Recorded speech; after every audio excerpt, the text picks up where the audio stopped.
Before we can start trying to hack into networks and break into them, there's a few basics that we need to learn before we can do that. So basically, what is a network? A network is just a number of devices connected together. They are connected together for a reason, so that they can share data. This data can be files, can be resources. It can be, for example, your home network. Usually you use it to just access the internet, which is, you can look at it as a resource or as a source of data. So all networks, Wi-Fi or wired, achieve this sharing of data using the same principle.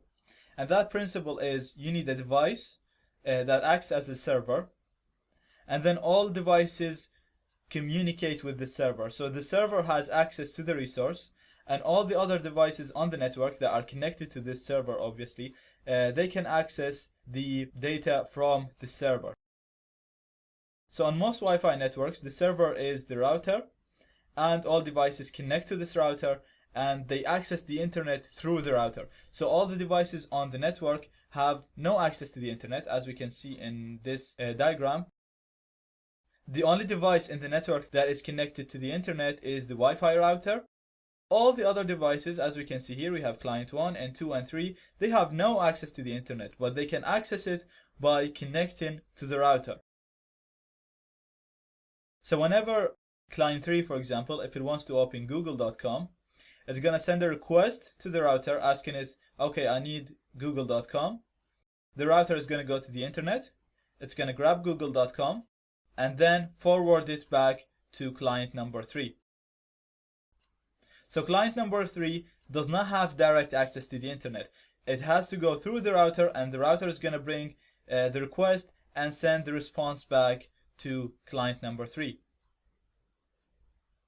Now all of this data, requests and responses, are transferred through packets. So you can imagine all these arrows are a number of packets being sent between the clients and the router. And in Wi-Fi networks, these packets are sent into the air, so they're broadcasted.